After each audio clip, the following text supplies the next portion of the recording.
कभी मौका लगे ना तो एक बार शिव महापुराण की रुद्र संहिता अवश्य पढ़िएगा। और कभी अगर मौका मिल जाए तो कुर्म पुराण का 26वें नंबर का अध्याय जरूर पढ़िएगा। कुर्म पुराण के 26वें अध्याय में और शिव महापुराण के रुद्र संहिता में, दोनों में भगवान शंकर माता पार्वती जी से कहते हैं, ब्रह्मदेव से कहते हैं, ब्रह्मा जी सुनो, ए ब्रह्मदेव, मेरे भक्त का यदि कोई स्वप्न में भी गलत करने का सोचता है, शिव जी कहते हैं वो अपनी पूरी जिंदगी को बर्बाद कर बैठता है, पूरी जिंदगी को बर्बाद कर।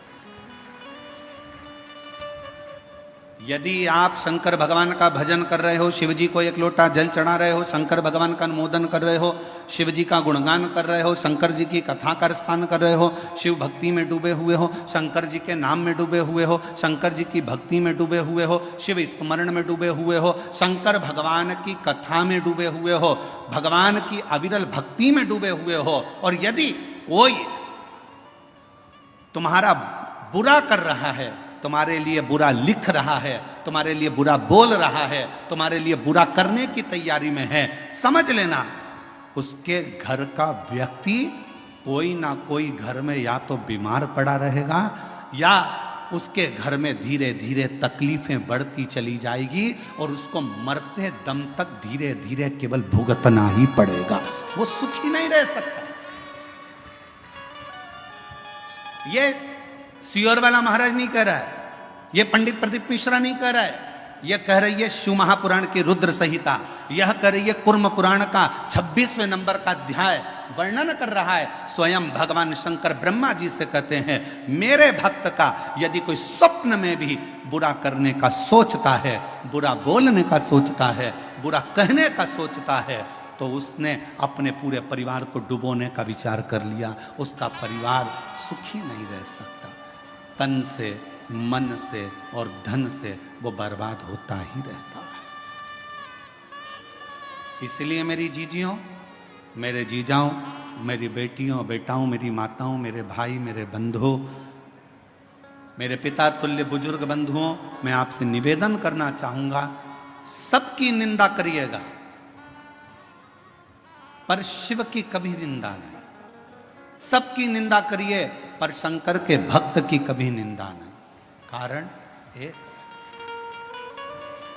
नारद जी ने भगवान विष्णु से शिव जी की निंदा करी थी तो नारद जी के मुख बंदर का लगा था, बंदर का। नारद जी ने भगवान विष्णु से शिव जी की निंदा करी और भगवान विष्णु ने निंदा सुन ली थी तो उनको घोड़े का मुंह लगा था, हयग्रीव अवतार हुआ था। ये निंदा बड़ी विचित्र है। बहुत सारे मिलेंगे दिन भर मोबाइल पर, उनका एक ही काम है कि शिव पुराण की निंदा करो, शंकर जी की निंदा करो, शिव भक्त की निंदा करो, शिव कथा वाचने वालों की निंदा करो, शिव स्मरण करने वालों की निंदा करो। उनके पास केवल फ्री बैठे हैं तो वो अपने कुल को कैसे डुबोएंगे, तो गलत गलत लिखते जाते हैं, जिससे उनका कुल, परिवार, बेटे बेटी, माता पिता, परिवार के जितने सदस्य हैं वो किसी ना किसी रूप में तकलीफ भोगते ही रहते हैं। गलत लिखा, गलत बोला, गलत।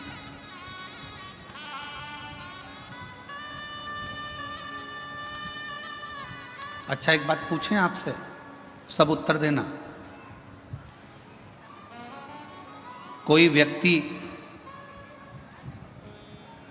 की लड़ाई हो गई किसी व्यक्ति से और तुम पास में खड़े थे और खड़े होकर तुमने केवल इतना सा कहा, दे दो चार और दे, बोलो केस बनेगा कि नहीं बनेगा तुम पर? अरे जम के तो बोलो, बनेगा ना। क्यों बनेगा? तूने प्रोत्साहन दिया, तुझे बोलना था बंद कर, पर तूने कहा दे और दे, दो चार और दे। तुमने उसको प्रोत्साहन दिया कि मार, इसलिए मारने वाले से ज्यादा ज्यादा केस, ज्यादा ज्यादा धाराएं, जिसने प्रोत्साहन दिया दे दो चार, उस पर ज्यादा धाराएं लगती हैं, उसको ज्यादा परेशान किया जाता है, उस पर ज्यादा केस चलता है। उसी तरह मोबाइल पर किसी ने कुछ लिख दिया, तुमने उसमें कमेंट्स कर दिया, तुमने उसमें उसका साथ दे दिया और वो बड़े मुस्कुराकर तुम उसका साथ दे रहे हो। याद रखना, उसके यहाँ देर है अंधेर नहीं है, एक ना एक दिन ऐसा दंड देगा कि तुम्हें भोगना पड़ेगा। कोई गलत लिख रहा है, डिलीट हो जाओ, ब्लैक लिस्ट में डालो, खत्म। फुल एंजॉय की जिंदगी जियो, हम शिव के शिव हमारे, हमें क्या करना, आग लगे बस्ती में अपन रहो मस्ती में। कोई तुमको ज्यादा ताना दे, कितनी बंठन के निकलती है, तो दूसरे दिन कांजीवरम की साड़ी लाओ बनारसी और बेहतरीन पहन के निकलो, और आग लगे तो अच्छी बात, अपन तो और ठाट से रहो। कई लोगों की आदत रहती है, किसी को कोई कमेंट्स कर देता है तो वो बिल्कुल हल्की साड़ी पहने, हल्के तरीके से रहे बेचारा, कि भैया आप कमजोर लोग ताने दे रहे हैं, लोग अपशब्द कर रहे हैं। आग लगे बस्ती में अपन रहो मस्ती में, ताना देने वाला देता रहेगा। बेलपत्र के पत्र को तोड़ने से पहले एक नियम है कि बेलपत्र के पत्र को वृक्ष से जब तोड़ा जाता है तो सबसे पहले उसको मंत्र दिया जाता है। क्या कहा जाता है? ओम नमः शिवाय। बेलपत्र के पत्र को पेड़ पे से जब तोड़ा जाता है तो ओम नमः शिवाय का नाद किया जाता है। और बेलपत्र के पत्र में, इसमें तो वो नहीं है गूठी, बेलपत्र का जब पत्ता टूटता है तो यहाँ एक गूठी आ जाती है, देखा है आप लोगों ने? जम के तो बोलो, देखा है? तो बेलपत्र के पत्र में जो गूठी होती है उसको भी जब तोड़ा जाता है, उस गूठी को जब अलग किया जाता है, तब भी शिव मंत्र उसको दिया जाता है। ओम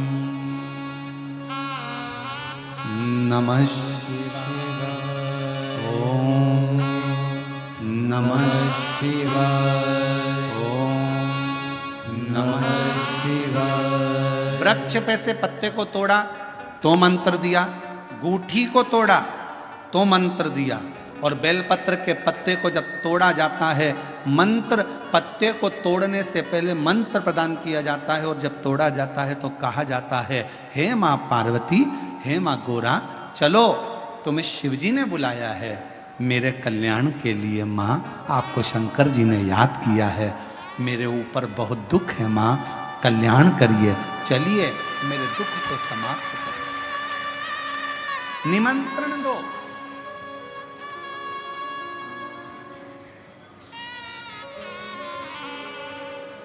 पहले नंबर पर क्या देना है बेलपत्र के पत्र को तोड़ने से पहले? जम के बोलो, मंत्र। दूसरे नंबर पर क्या देना है बेलपत्र के पत्र को चलने का? जम के बोलो, निमंत्रण। मां पार्वती जी से कहो, हे मां गोरा, हे मां पार्वती, हे मां चलिए, आपको शिव जी ने याद किया है। मां, हे मां पार्वती, हे मां गोरा, मेरे कल्याण के लिए, मेरे दुख को दूर करने के लिए, मेरी तकलीफों को हरने के लिए, हे मां गोरा, मेरे कष्ट को समाप्त करने के लिए, माँ गोरा, मेरा भंडार भरने के लिए आपको शिव जी ने याद किया है, निमंत्रण दो।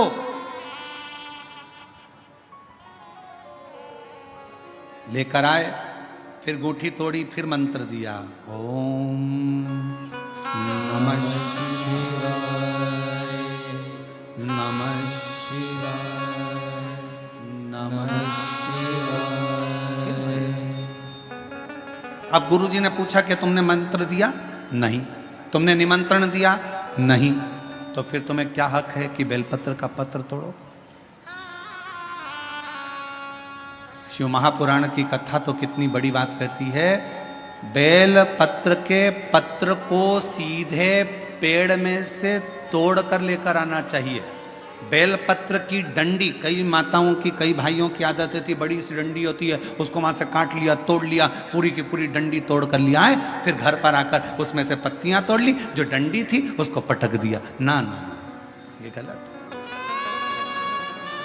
ये गलत है। वृक्ष से पत्तों को निमंत्रण देकर फिर तोड़ा जाता है और फिर लेकर आकर डूठी तोड़ते समय भी शिव मंत्र को दिया जाता है। कुछ नियम है बेलपत्र के भी, उसको धारण करना चाहिए। कुछ नहीं। जैसे डॉक्टर की गोली खाने के भी नियम होते हैं। डॉक्टर साहब लिखते हैं कि सुबह ये गोली लेना, शाम को ये लेना, ये भोजन के पहले लेना, ये भोजन के बाद लेना, और सुनो इसको गर्म दूध से ले लेना, इसको पानी से ले लेना। अब मालूम पड़े तुमने सोचा कि मैं एक काम करती हूँ, कहाँ मेरा टाइम बर्बाद करूंगी, सुबह लो, शाम को लो, दोपहर में लो, तो तुमने सारी गोली एक साथ खा गई और फिर डॉक्टर के पास गई। डॉक्टर साहब मेरे को तो आराम ही नहीं लग रहा, मैंने 3 बार 15 दिन से गोली खा रही हूँ, 10 दिन से गोली खा रही हूँ। डॉक्टर साहब ने पूछा गोली खा रही हो तो क्या तुमने नियम धारण करा? हाँ, क्या क्या नियम धारण करा? सुबह की गोली सुबह खाई, भूखे पेट की भूखे पेट खाई, भोजन के बाद की भोजन के बाद खाई? नहीं नहीं नहीं, मेरे पास समय नहीं रहता, इसलिए सारी की सारी एक साथ खा गई। डॉक्टर ने कहा इसीलिए तो दवाई असर नहीं कर रही है। दवाई खाने का भी तरीका होता है। आवाज सेट नहीं है भाई। दवाई खाने का भी तरीका होता है।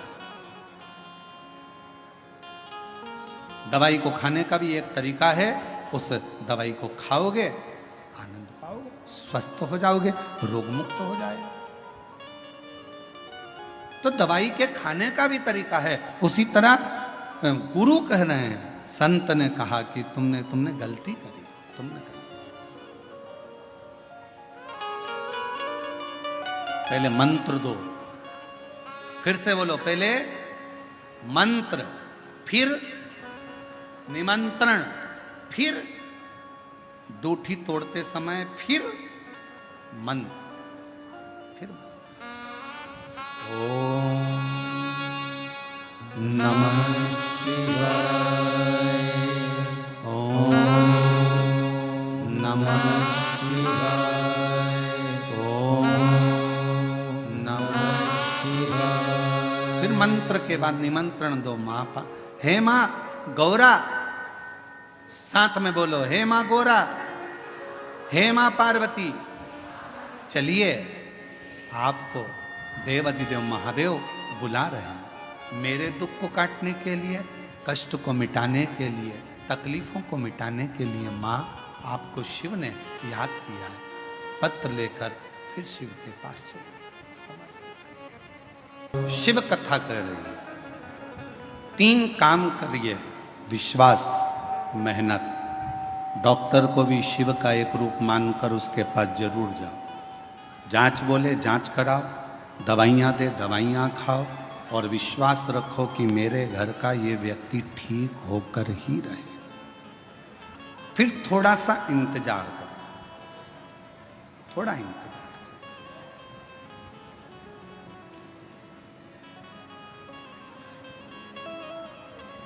गलत जगह पर मत चले जाना। जब व्यक्ति दुखी होता है, तकलीफ में आता है, कष्ट में आता है, तो फिर वो 2-4 जगह दूसरी जगह भी जाता फिरता है। फिर कोई ने कह दिया ऐसा कर लो, फिर कोई ने कह दिया वैसा। ना ना ना, सारी समस्या का हल श्री शिवाय बोल बम का नारा है। फिर नहीं भटक।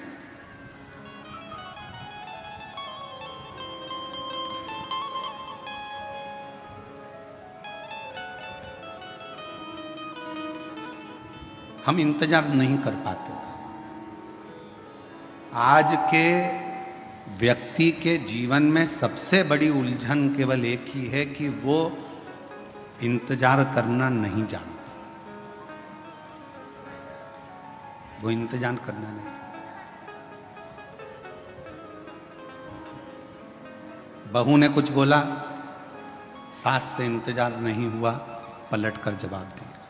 सास ने कुछ बोला, बहू ने तुरंत पलट कर जवाब दिया। बाप ने कुछ बोला, बेटे ने पलट कर जवाब दिया। बेटे ने कुछ बोला, बाप ने पलट कर जवाब दिया। भाई ने कुछ बोला, भाई ने पलट कर जवाब दिया। आज के जमाने में लोग थोड़ा सा इंतजार नहीं करते।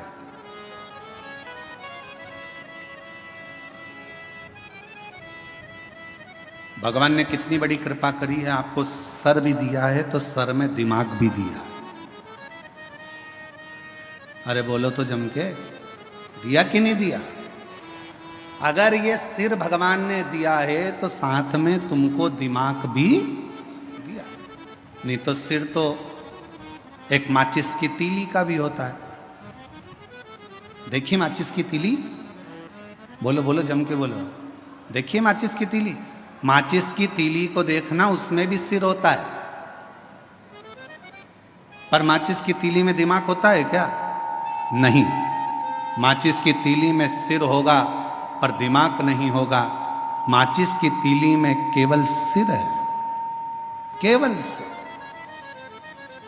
इसलिए माचिस की तीली थोड़े से ही घिसने से, थोड़े से ही घर्षण से, थोड़े से ही घिसने से माचिस की तीली तुरंत जल जाती है, क्योंकि उसमें दिमाग नहीं है। जिसमें दिमाग होता है वो किसी के कहने पर, अपशब्द कहने पर एकदम गुस्सा नहीं करता। जिसके अंदर दिमाग है वो तुरंत क्रोध नहीं करेगा, और जिसमें दिमाग नहीं है वो माचिस की तीली की तरह तुरंत क्रोध करेगा, तुरंत। थोड़ा सा किसी ने कहा और क्रोध आ गया, थोड़ा सा किसी ने बोला और गुस्सा आ गया। समझ लो कोई तुम्हें घिस रहा है, माचिस की तीली हो तुम, तुम्हारे में अंदर केवल सिर तो है तुम्हारा पर दिमाग नहीं है। किसी ने तुम्हें घिसा, अपशब्द बोला, ताने दिए, आड़ा टेढ़ा बोला, माचिस की तीली तो बारिश में गीली भी हो जाती, तो उसको 2-4 बार तो घिसना ही पड़ता है। तो किसी ने तुम्हें घिसा, किसी ने ताना दिया, गाली दी, अपशब्द कहा, बुराई करी, तुम्हें घिसता गया और तुम्हें एकदम गुस्सा आ गया। समझ लेना कि तुम मनुष्य नहीं हो, तुम केवल एक माचिस की तीली हो। मनुष्य होते तो किसी के घिसने पर तुम्हें क्रोध नहीं आता, तुम्हें अपशब्द नहीं निकलते, तुम्हें गाली नहीं देते, तुम आड़ा टेढ़ा नहीं बोलते, क्योंकि तुम माचिस की तीली नहीं, तुम मानव की देह लेकर पैदा हुए, मनुष्य की देह, मानव हो तुम। कोई बोल भी दिया आड़ा टेढ़ा, कोई कह भी दिया अपशब्द, कोई बोल भी दिया, ताने भी दे दिया, किसी ने आड़ा टेढ़ा भी कह दिया, अपशब्द भी कह दिया, कोई बात नहीं। समय का थोड़ा सा इंतजार करो, थोड़ा सा।